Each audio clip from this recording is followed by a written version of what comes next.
We have liftoff of the Vismanaut 1 from Cosford. Seems we have smooth sailing towards location. Vismanaut 1, this is command. Do you read us? Vismanaut 1, come in.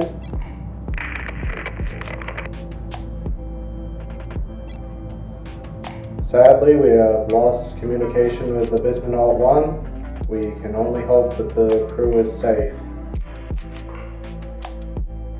This episode will meet some of the gym leader psychic type Pokemon, as well as meet the pseudo-legendary of Astara, who's been long in the making. The location of the gym is in a place called Cosford, based on the city of Gosford, which has had some UFO sightings. And I think it's all very well fitting, as last episode the area around Cosford was just filled to the brim with the weirdest and cryptidiest Pokemon you could possibly squeeze out. Cosford is also home to the Astarian space station, which nowadays also kind of acts like a gym. But our first order of business is to take a look off the coast. Oh, there's a big old boat there that looks strangely connected to some kind of story beat. No, not that far off. Come back. Come back. Come here. Just off the coast, right there, at night. There's some bright glowing pearls in the shallow waters. I think it's time to meet just who is doing the flashy display. First things first, I do want to apologize to anyone of Aboriginal descent watching this. I'm really going to try my best to pronounce the names in this properly, but if not, comment down below how it's supposed to be said, and feel free to call me a fool and all that.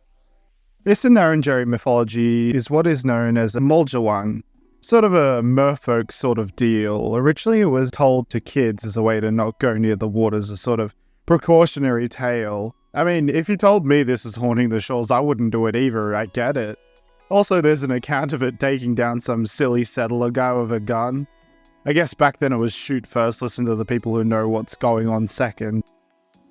But I want this sort of Pokemon that feels a bit like a creature from the Black Lagoon deal. It would start out as the loosest definition of a fish shape if you will, but most of it is covered in a sort of algae or seaweed that drapes over it, covering most of whatever it's supposed to be. There's no real inspo for the fish side of things itself, as you want to question if it even is a fish. This thing would be a nighttime only Pokemon unless you go deep into the water to the seaweed forest to see this little community of lads. This could almost be the Spoink of the sea with its pearl and its passing if you take the pearl away. It's kinda dark, isn't it? Moljul, the curious fish Pokemon, a psychic type. Ancient Astara has had a story about Moljul and its evolution, in that people who did not respect the sea and overfished would draw the ire of a Moljul who would attach to an unknowing host. Weeks later they would struggle to breathe air and go to a river and become their evolution.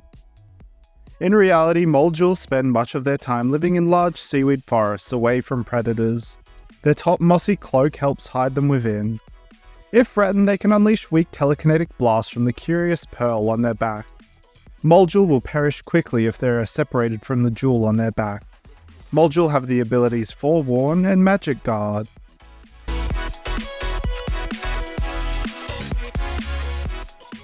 Its evolution ended up taking on an almost Dragon Quest looking merman design.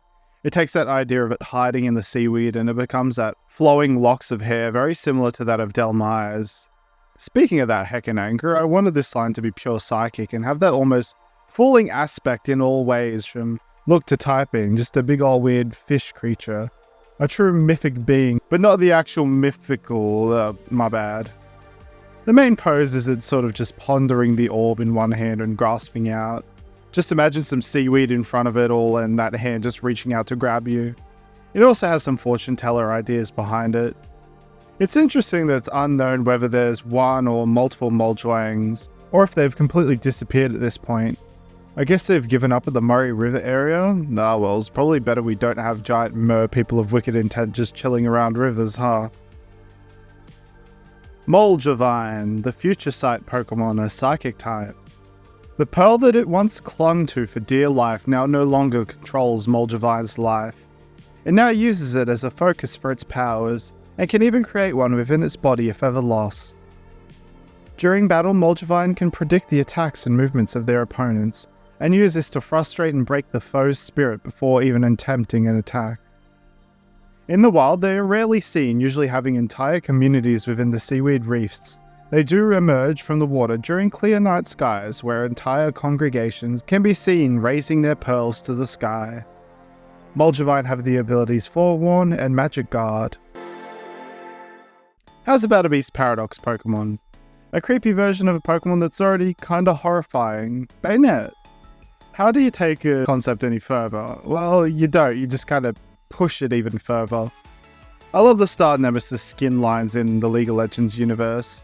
Although they play up the enemies to the Sailor Moon Magical Girl ideas, I think they fly on their own as these creepy but honestly so aesthetic designs with the clean whites and multiple colours, which honestly aren't usually used for creepy weird designs, but it works. My idea for this design was a bayonet being puppeteered by something else, hoisted up by multicolour strings and just looking creepily down with each eye, and the third one on his chest. Instead of being, I guess, adapted to ultra space, this form of bayonet is more of an unwilling host to some kind of ultra energy that's warped it to be a more curious look with multiple arms. Mainly Star Nemesis Fiddlesticks was the one serving for this design, with its crooked smile and many arms. I think it fits really well for this form. I don't think this form of bayonet would even walk, it'd just hang around limply, floating around till you get close and it'd start being puppeteered around. Although Ghost type would have fit too, I like to imagine that the typing of this is actually the energy of the fingers controlling it, influencing the type of this bayonet. Bayonet, Beast Paradox form, the puppeteered Pokemon, a dark and psychic type. This form of bayonet looms ominously on strings that lead into nothing. When a threat is near to bayonet, it springs to life and unleashes chaos upon their foes. The inside of bayonet's mouth is a kaleidoscope of colours that leads into a void. Getting devoured by this Pokemon seems to take you to an unknown place, which is just as horrifying as the other option. They are able to disconnect the strings holding them aloft and attach it to a person or Pokemon, and control them as if Bayonet is now the Puppet Master. 5-star threat. This form of Bayonet has a new ability called Puppet Master, where being hit by the same attack in succession has an increasing chance to deal that damage back to their foe, or if in a double battle, their ally.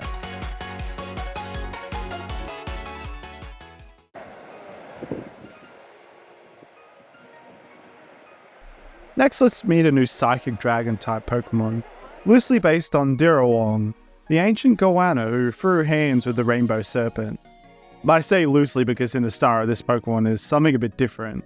It's more of a celestial being, and the Rainbow Serpent isn't nearly as evil. I did 2 versions of this, both keeping almost the same idea between them. A long sort of Aurora Dragon who has streams of celestial trails coming from their eyes, looking a bit like tears, but it isn't sad. I want the whole thing to sort of look like some kind of comet in motion when it is flying, probably turning into just a long majestic noodle as it wiggles across the sky. Absolutely beautiful. Although the first design was decent, I wanted the proportions a bit different and to feel a little more sleek and smooth and a bit less stocky. We want noodle, not a sausage roll, that's a different Pokemon altogether. The more I look at this Pokemon, the more it reminds me of that unicorn from Adventure Time, and honestly, that's kind of the right vibe for it overall anyway.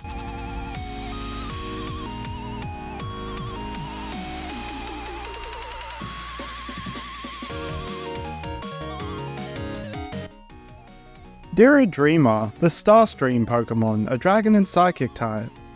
Dreamers spend their entire lives above the clouds, eating small particles and drinking from the moisture in the air and clouds. Catching a Dreamer is quite the feat. It is an especially joyful Pokemon that provides wonderful dreams to anyone who sleeps near them. Any nightmare that would have occurred drains out of Dreamer in their long streams of energy that flow off them. Making a wish on a far-off Dreamer in the sky is said to always come true, and that Dreamer will protect you for the rest of your life without you ever knowing it. Dreamer have the abilities Marvel Scale and Cute Charm.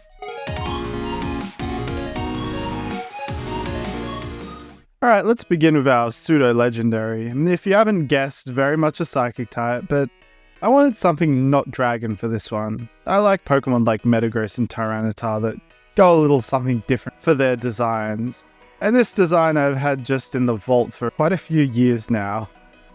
Let's look at the first stage and then we'll talk more about where it's come from. Let's meet Vismanaut. Vismanaut is a little space alien creature. The main body of it is just a crystal and a funny little orb atop its head. But as it crashes to Earth, it wants to fit in a bit more, so it fashions a very human, little bit fancy suit out of rock. A perfect little thing for an alien to do.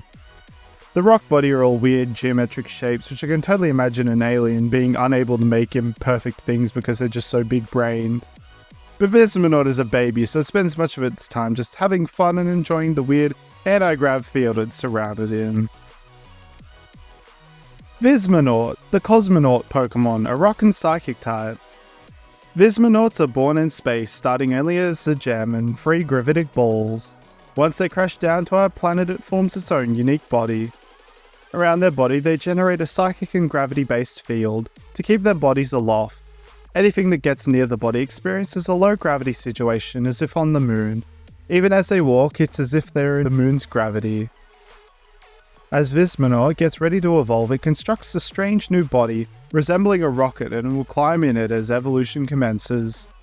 Vismanaut have the abilities Levitate and Sturdy.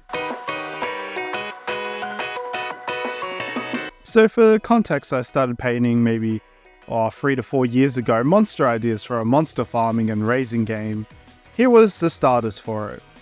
There were 5 each to coincide with each aspect, and they would help you with one of them. The bird was fighting, Vismanaut was mining, the squid cooking, the nudibranch fishing, and the cow farming. What was different about them was that they only evolved once for starters into their massive chonkerous forms. So turning Vismanaut into our pseudo would require some finagling for a mid-stage, but it hit me rather easily, a cocoon.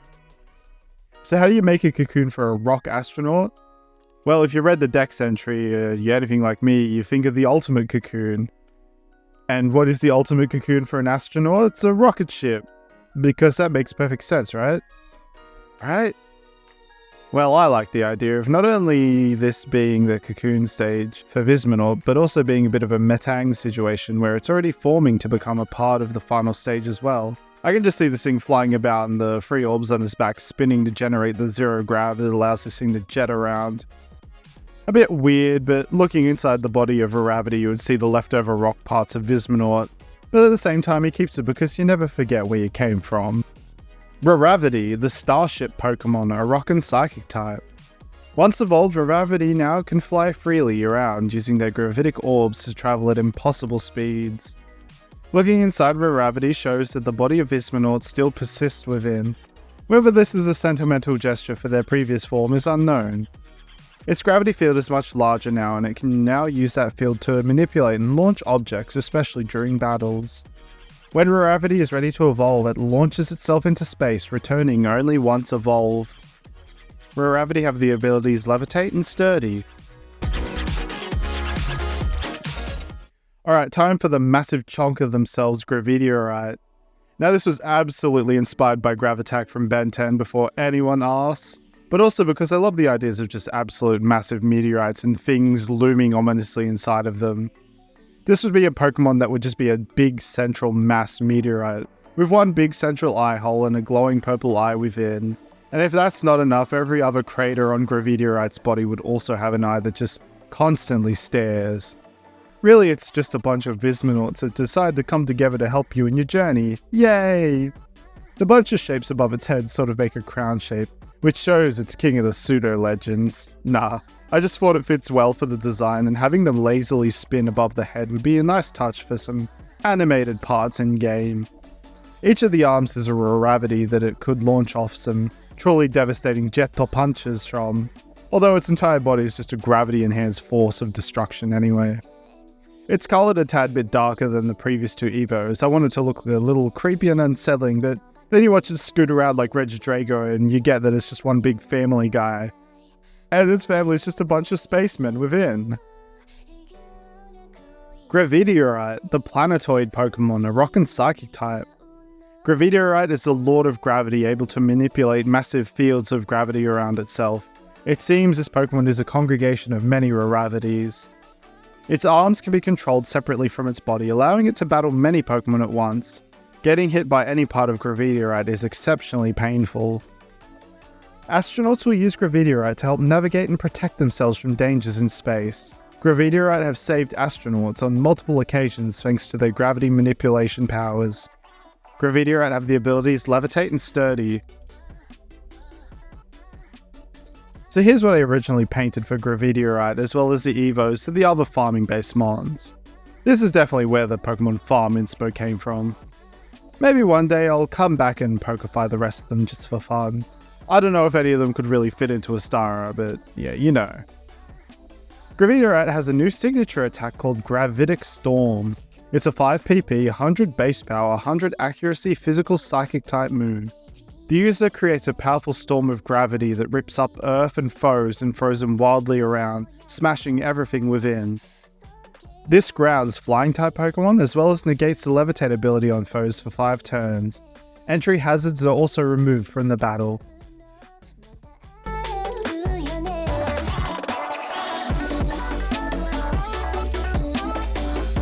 With all of our Pokemon gathered, let's meet our new and final gym leader of the Astara region, Haley.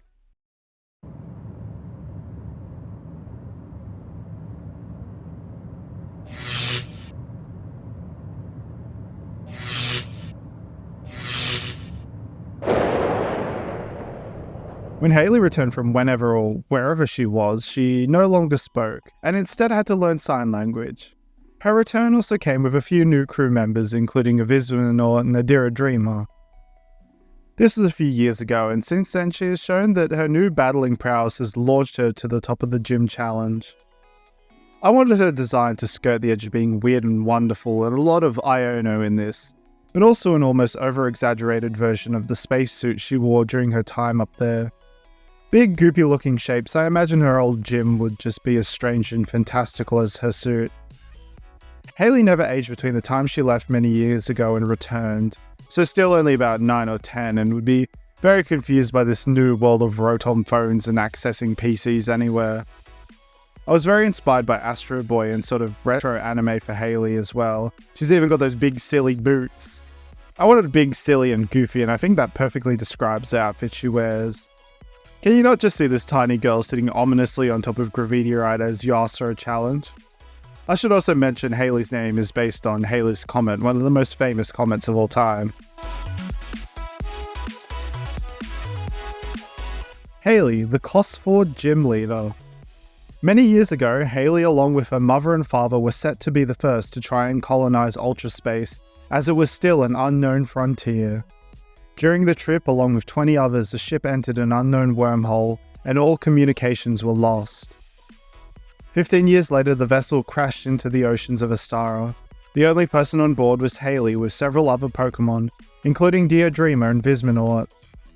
Haley was the same age as she was upon leaving the planet, but would no longer speak and had no knowledge of what happened. Her prowess at battling, however, was a newfound strength. Haley in both her first match and rematch, she'd have a Gravidiorite, a Deodreamer, a Perfection, an Aloofa, a Molgevine, and a Burnett in its Beast Paradox form. In a rematch, they'd all just be a lot stronger.